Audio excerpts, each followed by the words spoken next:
Today we're going to visit with Plots Coordinator Kevin Kading and talk about Plots Acres and what hunters can expect this fall. I'm Mike Anderson with the North Dakota Game and Fish Department.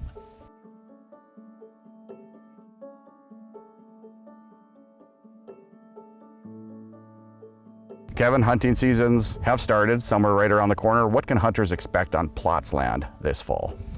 Well, Mike, it's going to be a little bit different fall, I think, going into it this year with the dry conditions. But as far as Plots acres, we're about the same. We're at about 800,000 acres. We didn't go up, but we didn't go down. We went maybe just down a tick, but hunters really won't notice that out on the landscape. By and large, you know, we were pleased with where we ended up this year, given the conditions. You know, it's really dry, and conditions are not good right now. Kevin, you said we stayed about the same amount of acres, but what people don't understand is acres expire throughout the year, and there are some acres you guys had to renew this year. That's right. There's a lot of acres that, you know, in the program that expired that have to be renewed in order to have them ready to go for the fall hunting season again. So agreements are always expiring, and there's always new agreements coming in. A lot of times those agreements that expire are renewed for another term. Sometimes they're not. So that's why hunters will come across one of their Plots tracts that they've hunted in the past and now it's not there this year. They come and go from the program, but that also means workload for staff. We're not just out there signing up lands and continually adding acres to the program, we're maintaining acres in the program as well. And it varies from year to year. Plots agreements can range from 2 years to 10 years and even longer than that, sometimes 10, 20 years. And so those are all staggered out. Those end dates and those expiration dates are all staggered out. And so some years are higher in workload as far as expirations and renewals, and other years are lighter. And this year was a pretty big year for that. And so our field staff were pretty busy. And one example of that is over 30,000 acres of Plots tracts that were enrolled in CRP, that had a CRP contract expire, had to be renewed. So the landowner got their land back into CRP for 10 more years, or maybe 10 or 15 years, and then they chose to put that land back into Plots. So while we didn't gain any new acres there, we renewed acres again for 10 or 15 years. So pretty good, you know, to be able to do that and have those acres in the program for that long. Kevin, the Plots Guide is currently being printed, but that's not the only way you can find Plots acres. Right, the Plots Guide's kind of been the staple for all these years. You know, it's been on everybody's dashboard in the vehicle and on the front seat, and it's still produced, it's still printed, but we're seeing less and less demand for that every year. You know, hunters are more inclined to use the online versions of the Plots Guide or the applications for their smartphone, Onyx and other platforms like that. There's so many other ways to get that access and get access to that information, but we are still printing the Plots Guide. Kevin, let's talk about the components of the Plots program. For example, you get out to a Plots acre and it's hayed. Explain that situation. There's a lot of moving parts to Plots. On the surface, you know, the hunter or the person just out there driving by is going to see a yellow sign and think they're all the same. But they're not. They're actually quite diverse. You can't just look at a Plot sign and assume there shouldn't be cows on it or assume something shouldn't be hayed. In most cases, almost every Plots agreement has provisions for haying or grazing built into it. And we've done that purposely. We, you know, got to have a program that works for landowners. And without that in there, we probably wouldn't have many people interested.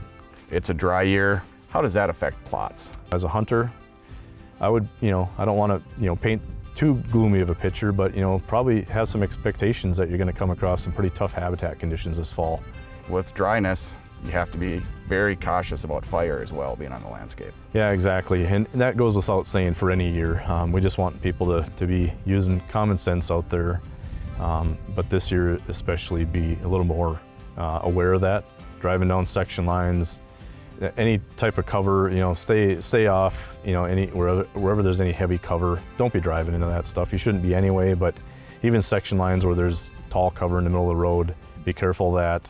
Right, and just use common sense with other things, litter, anything you bring in, take out, and just respect the land. Absolutely. I mean, with Plots, it's private land, and not just on Plots. Any land you're hunting, you know, use that common sense. And this year, I think everyone's a little bit extra tense, a little extra stress on everybody out there. It's, you know, it's not a good year for wildlife. It's not a good year for producers, ranchers.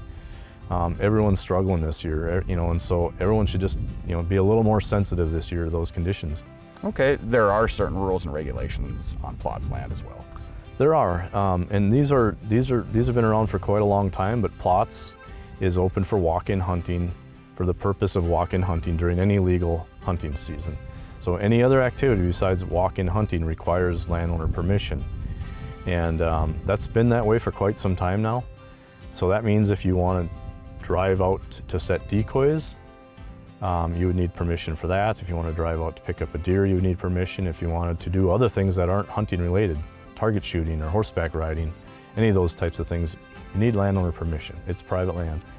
A couple things that we clarified this year that have been getting to be more common. We get more questions on this all the time. Shed hunting. Shed hunting has become more popular just everywhere. And people are asking and wondering if they can shed hunt on plots. Well, that actually doesn't fit the definition of hunting. So shed hunting would be one of those activities that would require permission to go out there on a plots tract. There's been some other changes to, not changes, but just clarification. Snaring and trapping. Again, those things can occur on plots, but with trapping you need written permission to trap on private land in North Dakota. No different on a plots tract. But we're trying to let people be a little bit more aware of that when, if you're a trapper, these areas get a lot of use by hunters with their dogs, and so be aware of that if you're a trapper. If you're a hunter, be prepared, to know how to get your dog out of a trap if that did happen. It doesn't happen very often, but it can. But just be prepared and be aware that there may be traps out there. There's one other change this fall, Mike, that some hunters might notice. During the last legislative session, a bill was passed that allows non-residents who own land, that have that land enrolled in plots, to hunt their own plots land during the first 7 days of the pheasant season.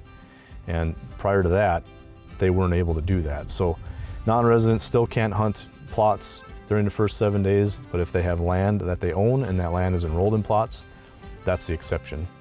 Kevin, even though it's dry, there was a few high points in the plots program as well. There was actually, and so not to focus on all the negative things right now, but we did enroll over 2,900 acres of new land into plots that's part of the Wetland Reserve easement program. So USDA Wetland Reserve easement, and those producers chose to put that land into plots.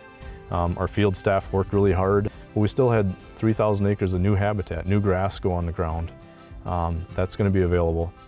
Probably not a lot produced this fall, but for years to come, those are longer term agreements too that'll be available for quite a while.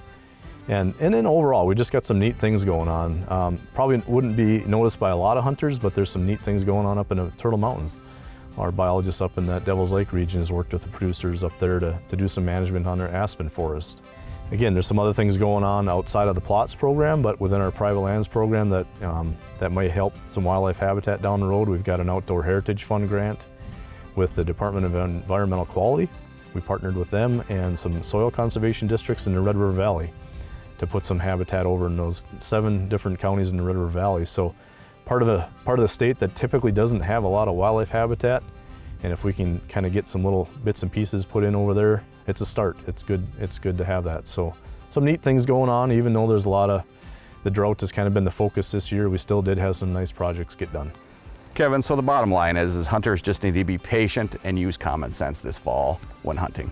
Yep, that would stand to reason for any year, Mike, but this year in particular, it's a little more sensitive out there. It's dry, drought conditions and habitat conditions are going to be tougher, and just want people to be a little more considerate and just kind of use common sense when they're out and about this fall. A lot of great information, Kevin. Thank you.